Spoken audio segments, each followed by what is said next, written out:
Well, hello, everybody, and welcome to another episode. Today, we have with us a special guest, Tiffany Toombs.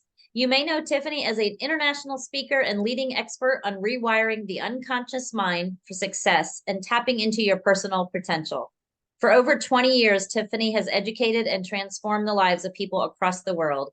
She is the author of Stop Being a Selfish Bitch. Guess you can't really do that politely. A comprehensive guide to living your best life through radical self-love, a top-rated self-help book, and the host of the top-rated podcast, Motherhood Unfiltered. So welcome, Tiffany. I'm so excited to be here, Tammy. Thanks for having me. Oh, I'm excited to have you here. So tell us a little bit about your story. We talked a little bit before we came on, just one sentence, but I want to hear a little bit more about it from you. Yeah, so I was actually thinking when we were talking beforehand that I often say that, my stepmom was the survivor of domestic violence and she became my abuser. But while my biological mom will never admit to it, we do know that my biological father was emotionally abusive as well. So there was just a lot of abuse in my childhood. But my mom and my biological dad split when I was 3 months old, and she went on to find an amazing man who became my stepfather, treated me like his own, had his own trauma, obviously, but that was like the loving laughter side of my childhood. And then my biological father went on to find a woman who, when he met her, was actually living in a domestic violence shelter, a women's shelter. And I actually remember she still had fresh bruises. Like that's how fresh out of her last relationship she was. And this was, early 90s, late 80s. So he couldn't go into the women's shelter. So I'm like 3 and 4, and he's sending me into the shelter to get her. So I'm seeing women in like the most vulnerable and worst times of their life. And she ultimately became my abuser. So she ended up locking me in closets, burning me with curling irons. For years, she told me that strangers hated blonde-haired, blue-eyed girls and would unalive them if they saw them. And so whenever I acted up, so to speak, she would put me into the car, drive me to the outskirts of the city that I'm from, and tell me that she was going to leave me for a stranger to come and unalive. And then there was 1 or 2 occasions where she threatened to kidnap me and I would never see my family again. And so that was all between the ages of about 3 and 10. And then they moved to the other side of Canada and I never had to see them again. There was a lot of guilt-ridden conversations because I refused to go see them on the other side of Canada at that point. But yeah, so that really, like, the formative years of my life was what I experienced. And I also never felt like I could go home and talk about it because my biological dad would play mind games with my mom. So he would give me photos of him and my mom's wedding and tell me to go home and put it on the fridge. And the first time this happened, I was 3 and I didn't know, right? Right. We didn't know any better. We're just doing what we're told. And my mom pulled me aside and told me that really hurt my stepdad's feelings.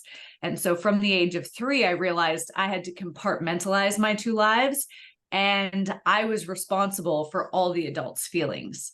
And so I never talked about what was going on and it was never brought up. And now, as adults, we've had the conversation and my mom was like, I thought it was weird you would come home and spit in my face. And I'm like, you didn't think maybe something was going on, but, there was a lot that I went through during those ages that I had to unpack later in life. Oh, I can't even imagine. I'm just trying to pick. You lost me at lock me in closets because that's I always say that that's one of my, when we talk about like thinking back to your childhood, that was one of my scariest moments was my mom would lock me in closets. I can remember my brother like sliding saltine crackers under the door so I could eat and stuff like that. And it's like, who does that? Like, really, who does that? And she had a real young daughter. Like I was maybe like 6 or 7 at those ages. And she had a young daughter who was only like 3 and 4.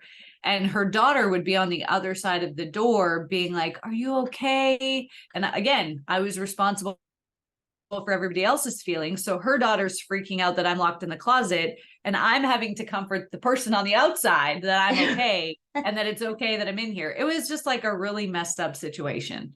Well, and that type of manipulation between mother and father and stepmother and stepfather. I mean, those dynamics alone are crazy. My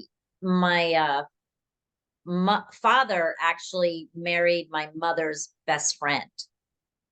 So it was, and they were alcoholics the whole time. They all drank together. I can remember being at parties and walking around the corner and seeing my dad and then my future stepmom like making out grass. I'm like, okay, something's not right.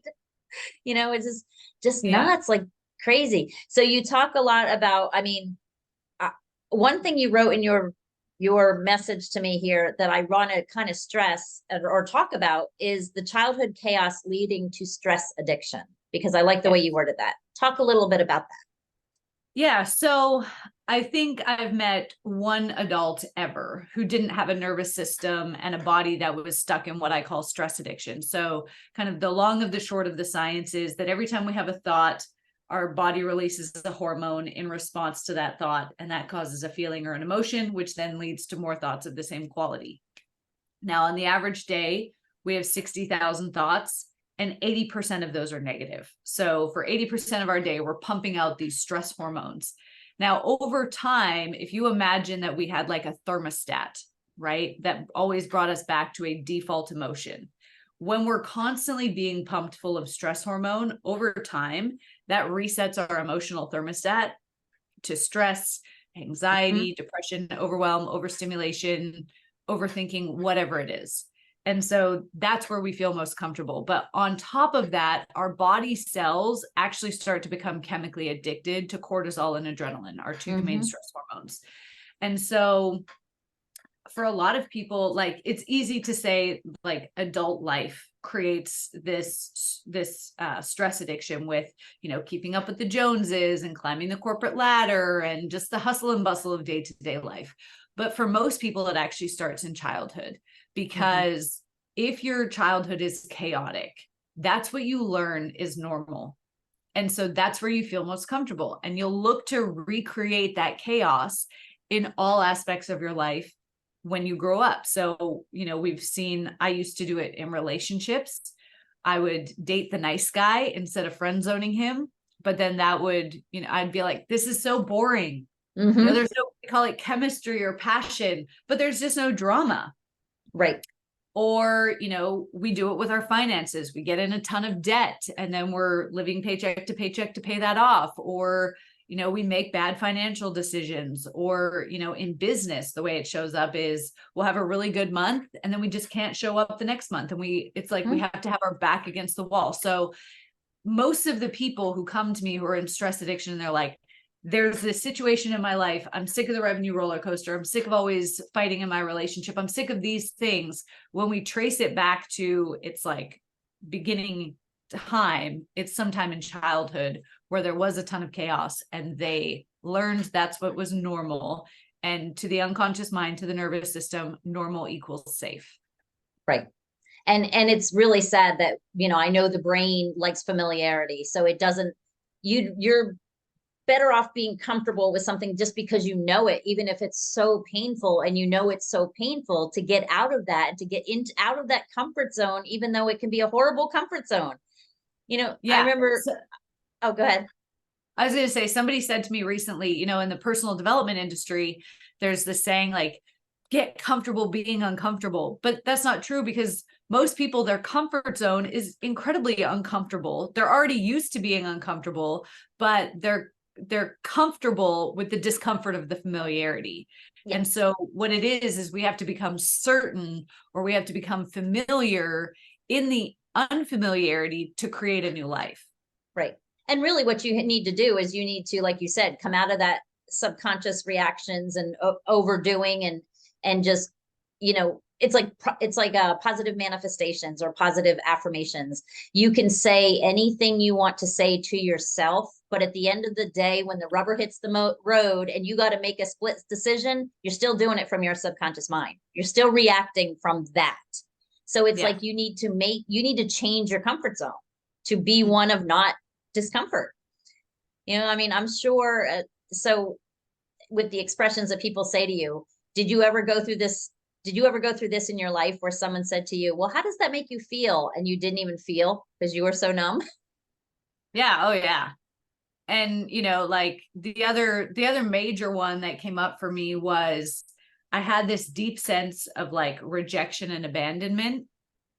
And when I would bring it up to anybody, whether it was my mom or to friends, because I was like, in my mind, I was like, there's two people who should love you unconditionally, and they're your biological parents, right? The people whose DNA you have in your body. Right. And one of them chose my abuser over me, even if like, the comments that I would get were, but you don't like him anyways, like he's not a good person. Yeah, from a conscious standpoint, I know that, but an unconscious standpoint, it's like he still rejected me. Even if I didn't want him in my life, he still rejected me. He still Yes. abandoned me. And then people would be like, but you have this amazing man. And I'm like, I know. And I'm grateful for that, but that doesn't discount. So I think, it's like we numb ourselves out, but then when we do share our feelings, people discount it. And then it's like, we're in this no-win situation. Right. Absolutely. Absolutely. So tell me about your book. So yeah, so Stop Being a Selfish Itch was it was really like my own personal journey to start. So I was living in Australia and I had lost everything. I was in business with some narcissists who forced me to resign, lost the ability to stay in Australia, forced to move back to Canada. I had like $3,000 to my name. And my soul was like, you need to start coaching people. Up until that point, coaching had just been like a side hustle hobby for me. And it was like, you need to go all in. Like, and I was like, real job, need a real job, right? My brain. And even family members were like, you'd make a great receptionist. Like, running a business didn't work for you. Get a real job. And so I was journaling one day and it was like, if you give into your own fear and self-doubt, then there's people out there who are waiting for you. They're not waiting for Tony Robbins. They're not waiting for Sally Sue. They're not, they're waiting for Tiffany Toombs to share her message because you're who they're going to resonate with. God, the universe gave you this gift for a reason. So it's like, how many lives would you change if you stopped being a selfish and got out of your own way? And so my first year in business and like really in reclaiming my life was that, like, if I just took fear, and I actually took a shoebox and I wrote fear on a piece of paper and I wrote self-doubt on a piece of paper and I put them in the shoebox and I put them up on the shelf so I could still see them and know, like, if I want that back at any point in time, I can just get it down and take it back, because our unconscious mind is very symbolic, right? Yes. So when we do that, it's like a symbol. I can see it there, and if I want it, I can get it, but I'm deciding to put that to the side now. How would I show up today if I didn't have that? And in the first year of my business, we worked with like over 300 people. We hit 6 figures. I met my now husband. I moved from Canada to Dallas, like just had the most amazing dramatic transformation in every area of my life. And so somebody was like, you need to write a book and share like what you've learned on this journey. And so that's what we share is, understanding your belief systems, understanding your trauma, and then actionable exercises that you can start doing to make transformation. Absolutely. I love it. I was curious because I haven't read it, and of all the people I have on podcasts, I'm like, as guests, I'm always like, okay, I got this book. Now I got like a 50 million books in my Kindle, and I'm like, I'm going to read them all. I promise, but I was like, I like this one because it's really what it is. I was actually listening today to, Ed Milet, Mm-hmm. and he was talking about just, if only one thing, like every day you just say to yourself, what is one thing I could do to let go of this? What is one thing I can do to help a fellow neighbor? What is one thing? And it's one thing at a time, just walking forward, Yeah. just changing. So did you have to go through, I mean, because obviously you went through a lot of trauma. I know I just now started coaching not too long ago, about a year or two ago. And I mean, I've been going through my own healing journey for probably 30 years. And I finally just wrote 2 books and kind of the same thing. But what was your journey like to get to where you had that aha moment? Or what was your journey like to know that you could coach? Yeah. So my healing didn't really start until my life has collapsed a couple times. So one led to the book. But before that, I was living in Australia. I'd been with my boyfriend at that time for 3 years. And he was talking about getting ready to propose. We had just put an offer in on a block of land. He went away to a job interview one weekend. I found out while he was gone that I was pregnant. I then found out he was actually with his girlfriend in another state, not at a job interview. Entire life collapsed, ended up having a miscarriage, and like my life, I was on my knees in total darkness. And I realized that if I didn't start making change, then I probably wasn't going to survive, because I was at suicidal ideation phase. And so I did a lot of the traditional things. I did talk therapy, which helped me to realize that I had trauma and that I had been abused, but it didn't really go past that. You know, my therapist was like, you need to tell your family that you were locked in closets and burned with curling irons. And I was like, my mom has had anxiety my entire life. Like, I don't think that's going to help. And she was like, no, do it. And it just brought up a whole bunch of guilt and shame. Other family members didn't understand how I could have kept this a secret for so long. And so it didn't, you know, I didn't get any validation or any support. It was, again, me looking after everybody else's feelings. So, and this was also kind of played into the title of my book, is that through the healing journey, as I really started to find things that worked, I was called selfish, and I was told, you know, that I was being a selfish itch.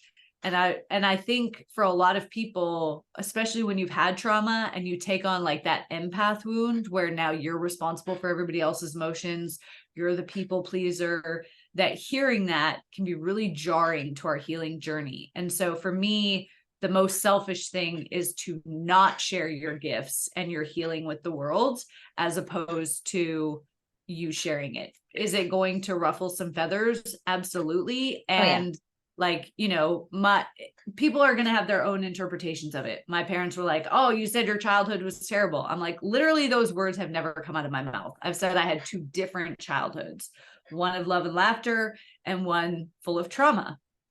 And that's just the way that it was. And if there's some guilt there for you guys, because that I had these experiences, that's yours to work through. Like, I can't hold that for you anymore.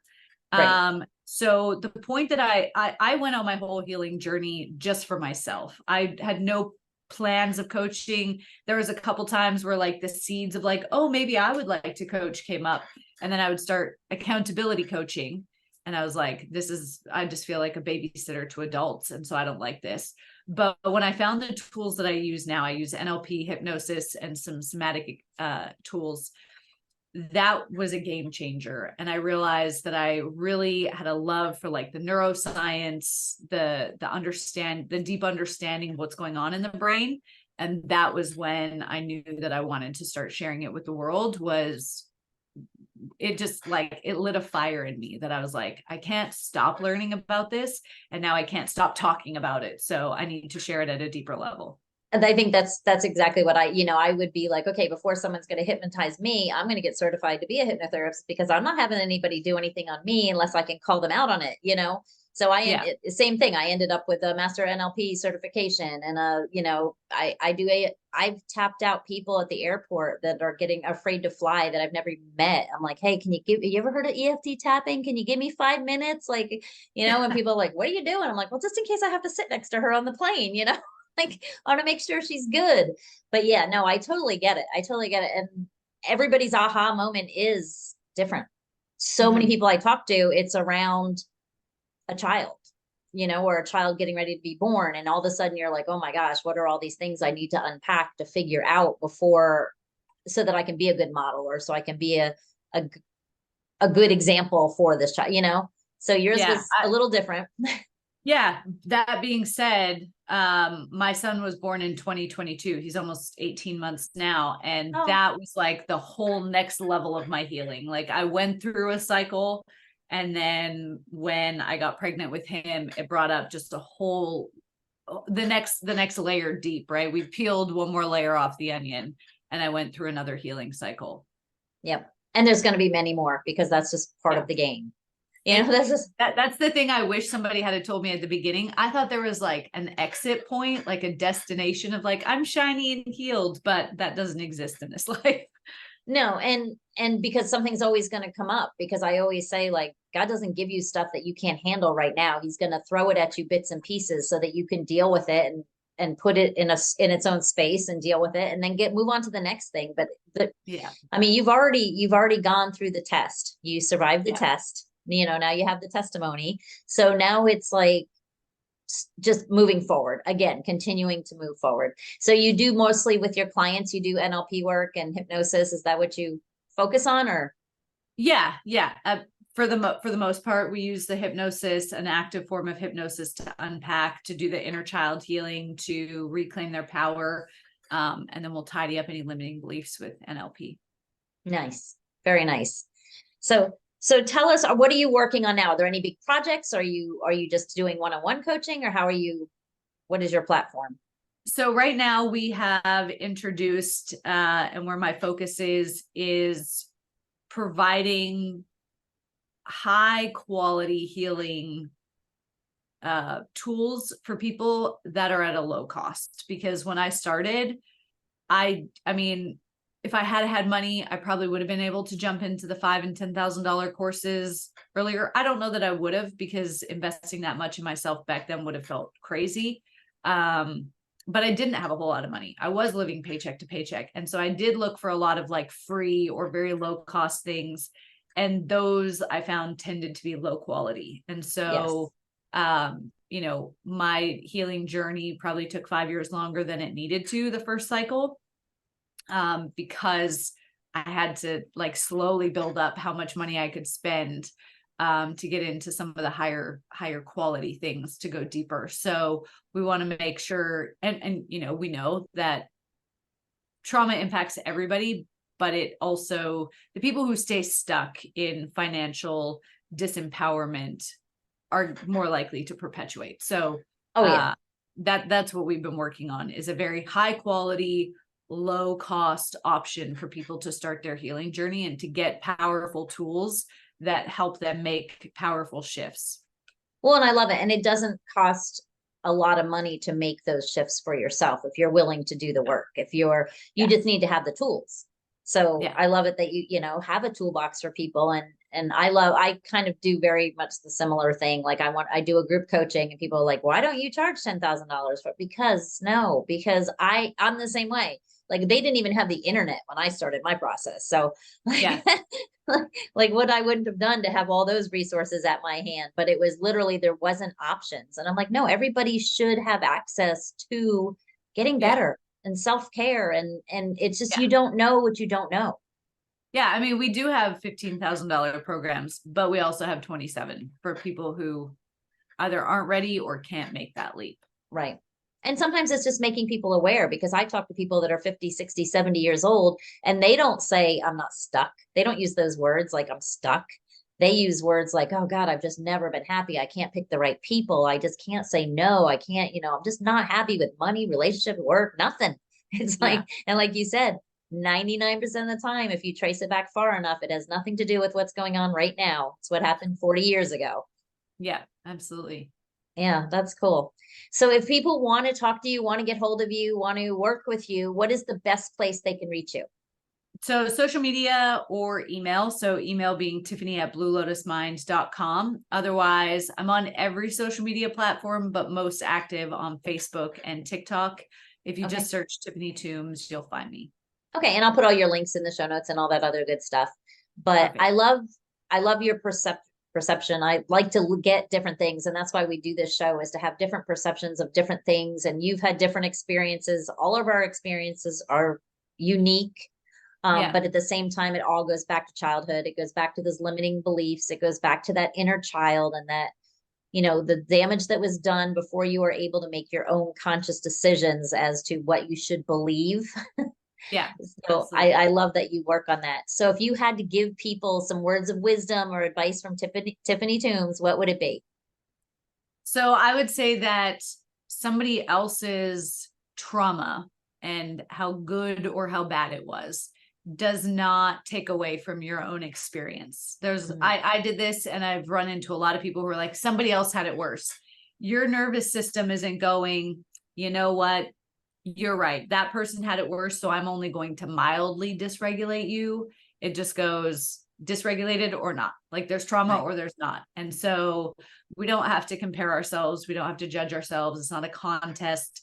It's just about how can we heal and allow that ripple effect to make its way through our communities. I love that, because there's two expressions that I absolutely love. And one is comparison is the thief of joy. Absolutely. And the other one is, if you're not feeling joy on a daily basis, you have literally missed the reason of existence. Yeah. That's our good friend Deepak. You know, he's good at that. So great. Well, I want to ask one more thing. Okay, so you're talking about dysregulated nervous systems, and we didn't really get into that. That's a topic of a lot of conversations when you're dealing with trauma. Can you leave our listeners with maybe 2 or 3 things that they can do? First of all, just explain, like in one sentence or 2 sentences, what a dysregulated nervous system is for those of you that didn't see some of the earlier episodes, but then also maybe 1 or 2 quick things to just calm that nervous system. Yeah. So a dysregulated nervous system is the nervous system in stress addiction. So that's where you go into the fight, flight, or freeze. Your body basically feels like a bear is chasing you 24/7. And so you become more focused on how do I survive now instead of how do I make sure my future is amazing. So, the root of everything, the foundation of everything is regulating your nervous system. And so, the best exercise that I can give people is called the physiological sigh.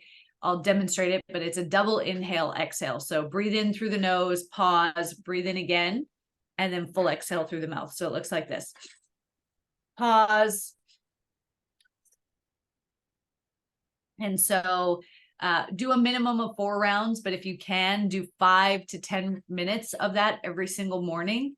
And that's going to have a greater impact on calming your nervous system than 5 minutes meditation. And if you're somebody who struggles to meditate, do that before your meditation. The reason that you're struggling with meditation is likely because your nervous system is dysregulated. And if a bear's chasing you, now's not the time to sit there legs crossed and being totally present. So nervous system regulation is the foundation of it all. Oh, I 100% agree. And sometimes it's very hard to even breathe deep when you're having in the full throes of it being dysregulated and you're in an anxious state. Even that deep breathing sometimes is tough for people. Absolutely. It's counterintuitive. And that's why we want to create some space, right? So excuse yourself to go to the restroom, step outside, put your tech down. It's easy. It's easier to pick up your phone and start scrolling TikTok or Facebook or whatever, but it's going to be better for you to put down the phone, go to the restroom, go somewhere for, a minute if you have to, and just do that breathing exercise for 1 minute. It's going to have a better impact on your nervous system and ultimately your mindset. Absolutely. Absolutely. Well, thank you so much for coming. I really enjoyed having you. My pleasure. I'll talk to you soon. Okay. Thank you. And for everybody else out there that is listening to another episode, this was Tiffany Toombs, and we're excited to see about her book and get her book and find out more. And as she admit, we all talk about the same thing. There is always, no matter how bad it was, your bad is your bad. Own it. Don't try to negate it. Don't try to think it wasn't as bad as it was or anything else. You deserve the absolute best self-care and the absolute best care for sure. Thank you very much.